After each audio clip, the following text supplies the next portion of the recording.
Hey, sixth graders, remember me? I'm Mr. Higgins, your social studies teacher. Welcome back from April break. I have an exciting video for you today. I'm going to read you a story. That's right, story time. So let's get into it. Let me bring up my flip chart first. And there it is. Excellent.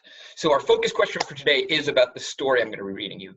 Our focus question is, how does the story of Pancho Rabbit and the Coyote serve as an allegory for Central American immigration? It's a big question.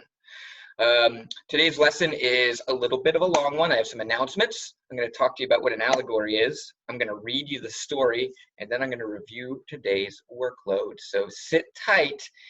This is going to be a long one. All right, first up, announcements. There is no Google Meet today. We'll have our Google Meet tomorrow. Tuesdays and Thursdays are my Google Meet days, and I'll be posting the link tomorrow in Google Classroom.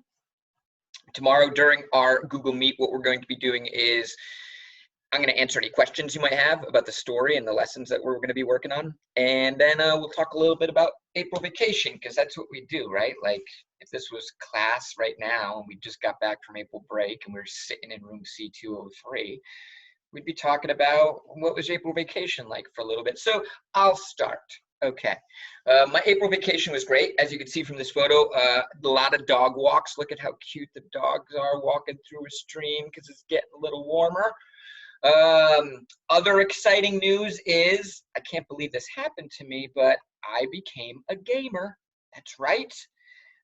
We can thank the quarantine. I bought a Nintendo Switch. I've been playing this Marvel Alliance game as much as I can. Well, not as much as I'd like to. We'll get to that in a second. Over the break, you probably remember that it was also Easter. It was Easter last Sunday, over a week ago. Some of you might celebrate that holiday. And if you do, I just want to share a little bit of advice with you. And that advice is, don't feed the Easter Bunny. If you feed the Easter Bunny, he won't leave. He'll just stay, kind of like a stray cat. I mean, check this out. No, for real, check this out. Hold on one second. He's been sitting there, playing my Switch, eating my food, not walking my dogs. And it's a little bit much. So my advice to you, don't leave the Easter Bunny any treats, because in the end, you'll regret it. All right, let's get into today's lesson. First of all, we have a virtual map quiz this week. It's on the Caribbean island nations. It looks similar to the map quiz that we were doing right before the pandemic interrupted regular school. What you're going to do today is open up the Google Doc, the virtual map quiz doc. You're going to click on the link, go to Cetera.com, and take the quiz for the first time. Then at the bottom of the map quiz doc, record your score. You're not going to submit it to me today. Throughout the rest of the week, you're going to keep practicing so that you know where the Cayman Islands are and you know where Haiti is and where the Dominican Republic is. And then on Friday, you're going to take the quiz one last time. You're going to fill in your Friday score, and hopefully your accuracy and time have improved. And then you're going to submit it to me via Google Classroom. If you have any questions, email me or ask me tomorrow in our Google Meet. Okay, so here's the beginning of today's lesson.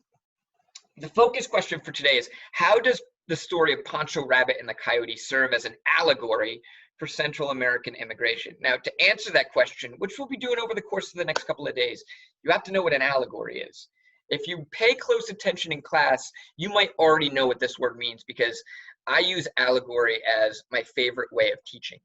An allegory, and you can see the definition right here, is a fictional story. That means it's a made-up story, okay? The characters are made up. And in this fictional story, the characters, the setting, the plot, they're all intended to symbolize people, places, and events that occur in real life. So it's a work of fiction full of symbolism that's supposed to symbolize something in real life. So Pancho Rabbit and the Coyote, what is it symbolizing when it comes to the topic of Central American immigration?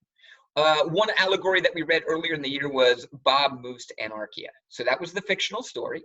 And in that story, the character Bob, who was a work of fiction, was supposed to represent people in real life who hate taxes. I don't know if you can remember that story.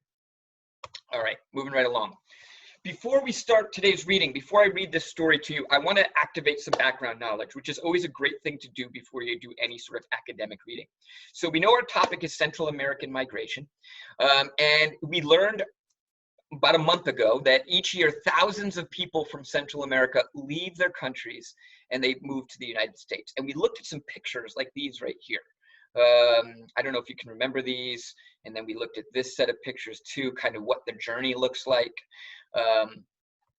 And then we came to talk about why. Why is it that people leave their countries? Why do people leave Central America and come to the United States? And there were a bunch of different reasons. The reason that most people cite at the top of the list is they're looking for better jobs. And that's true, but it's only a small part of the picture. Other reasons, a fear of violence. Some of these Central American countries are really violent and scary places to live, where gangs have a lot of control and the government has little power. You read some stories and watched some videos about that right before the April break. Better education. A lot of times in these countries, schools are underfunded. Teachers go on strike, or teachers just leave because they're not getting paid enough and they can't feed their own families. And the education of the people who live there suffer. And last but not least, we read about food scarcity last week. Guatemala has one of the highest rates of malnutrition in the entire world. So a lot of these people are leaving just so they can get adequate nutrition, the basic things that they need to survive. This story that we're going to read connects with all of that. And it's a children's book. It's called Pancho Rabbit and the Coyote. And what I love about this book is that it can be read on two levels. Like if I was an elementary school teacher, I could read this book to my students and they'd understand it. They'd understand it as like a fable, you know? But the way I want you guys to understand it as middle schoolers is on a deeper level. I want you to understand the allegory, the symbolism that's in this story. So we're going to spend the next couple of days on this children's book. And we're going to start with just basic comprehension today, okay? So 3 focus questions as I read. Why did Papa Rabbit immigrate to the north? In what ways does the coyote offer to help young Pancho? And is the coyote truly helpful? Those are the 3 questions I want you to think about. Later on, you're going to answer them on a Google Doc and prove to me that you understand the basics of the story. And then tomorrow, we're going to start digging a little bit deeper and see if you can understand the story on a deeper level. Now, I'm going to do a read aloud for you right now because I didn't know how else to get the book to you.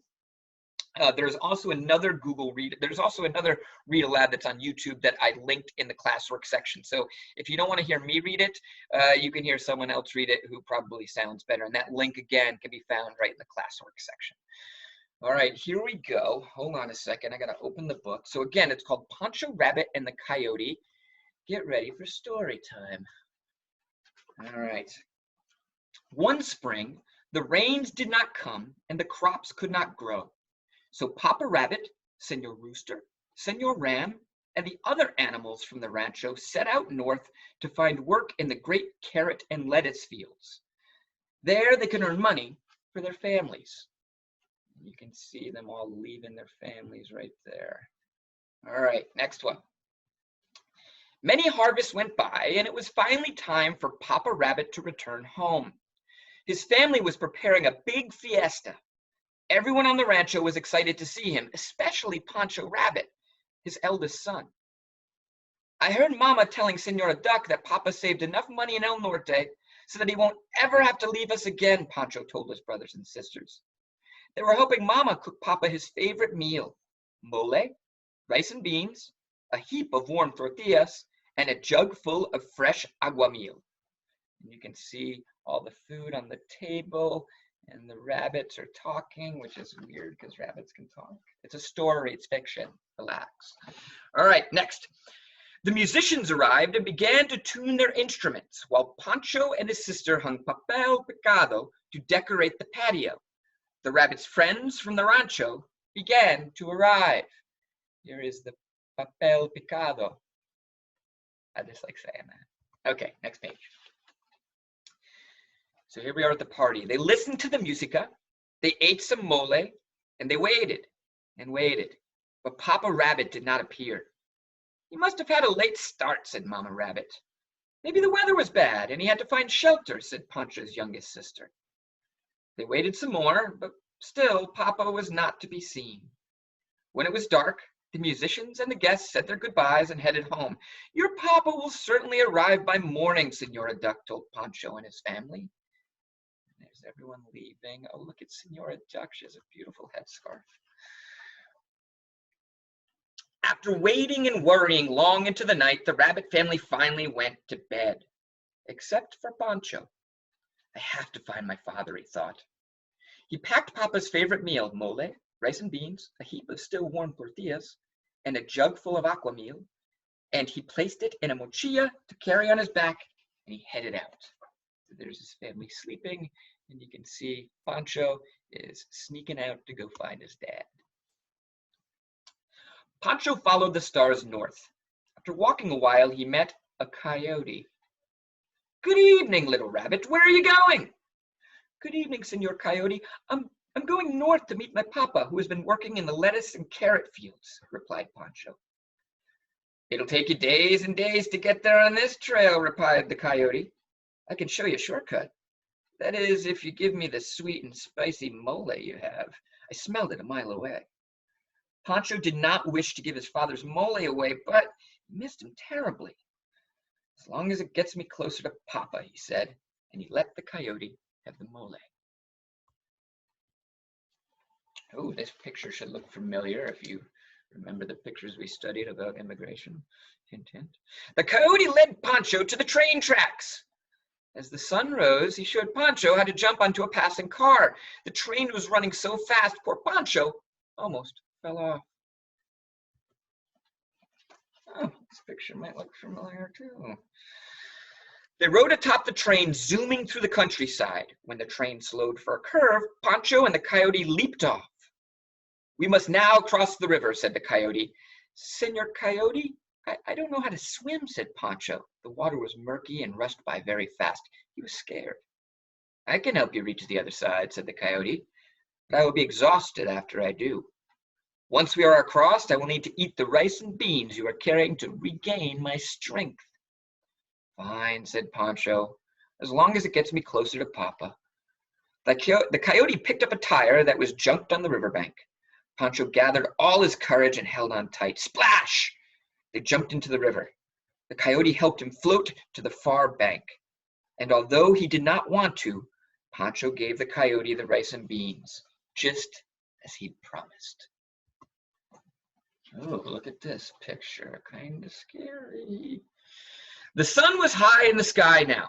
Pancho and the coyote walked on, and soon they reached a very tall fence that separated the south from the north.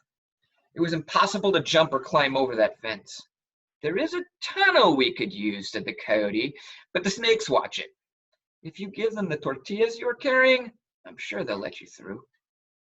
As long as it gets me closer to Papa, Pancho said inside. The coyote talked to the snakes. They agreed to let them pass, but demanded every single one of Pancho's tortillas. Pancho and the coyote entered the tunnel. It was dark, narrow, and very long. I am claustrophobic. That would freak me out. Okay. When they emerged, Pancho and the coyote were on the north side of the fence. They made it. They were in El Norte. The afternoon sun beat down on them, and there was no shade. The coyote pointed to a hut in the distance. We could spend the night there, he said. In the morning, I will take you to the great carrot and lettuce fields, and there you will find your papa. Pancho and the coyote walked under the desert sun. Poor Pancho's feet ached. Give me some of that aqua meal you have, little rabbit, said the coyote. I feel dizzy. If I don't drink something, I'll collapse and we'll never get there. Pancho gave the coyote the aqua meal. The sand and air were scorching hot, and Pancho felt dizzy too. He was very thirsty, and he drank the remainder. As long as it gets me closer to Pampa, repeated Pancho to himself in a daze. All right, what's going on here? When Pancho and the coyote reached the hut, it was dark. The coyote built a small fire for light and warmth because at night the desert is freezing cold. I'm so hungry after all that walking, said the coyote. Do you have any more mole, little rabbit? No, Senor Coyote, you ate it all. Any more rice and beans? No, Senor Coyote, you ate all of that too. Any more tortillas? No, Senor Coyote, the snakes ate them all. There is nothing left, not even a single drop of aqua meal. In that case, said the Coyote, I will roast you in the fire and eat you. Oh, spooky picture. With a cry, Pancho leapt for the door. He was the fastest animal back on the rancho, and normally he could outrun the Coyote, but he was tired from the long journey. He could not reach the door. He could not reach the window. All he could do was huddle in the corner as the Coyote slowly approached. Oh, man, this does not look good. Suddenly, the door was thrown open, and who entered but Papa Rabbit with Senor Ram and Senor Rooster. They soon had the Coyote racing outdoors and far away with his tail between his legs. Panchito, mi hijo, said Papa Rabbit, and he gave Pancho a hug. I thought I would never see you again. A gang of crows attacked us, said Senor Rooster. They took the money and gifts we were bringing back to our families and left us stranded in the desert. We heard your cries for help, said Senor Ram, and your papa recognized your voice. We ran to you as fast as we could. Papa, said Pancho, I'm so happy to find you, and I know the way home. She was a somewhat happy ending. I was getting nervous. So Papa led Pancho Rabbit, Senor Rooster, and Senor Ram home. When they arrived, there was a big fiesta. There was mole, rice and beans, warm tortillas, and fresh aguamiel, and musica for everyone on the rancho.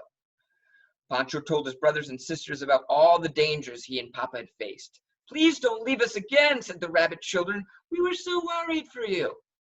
I don't want to leave you, said Papa Rabbit, but the crows, they took all our money. If it doesn't rain enough again this year, and if there is no food or work here on the rancho, what else am I to do? I'll have to leave again. And I will come with you, said Pancho. We will all go with you, said Pancho's brothers and sisters. Let's hope it rains, said Mama Rabbit. Oh, that was a good one. That was a real good one. Now, your job for today, guys, is just to answer a few comprehension questions, although they're not going to be due until Wednesday. Here's your workload for today. Take the virtual map quiz, just as a pre-quiz. Study some if you want. Finish that Atlas Obscura assignment if you haven't done it, because that's due today. You can work on the Pancho Rabbit reflection questions, and then you can always go back and revise any of the graded work that I posted. What am I going to do today? Well, I'm going to grade some more work, and hopefully I'm going to play my Switch. Maybe not. This is absolutely ridiculous. Kids, do not feed the Easter Bunny. It is a horrible thing to do. All right, guys. Have a great day. I'll see you tomorrow. And peace.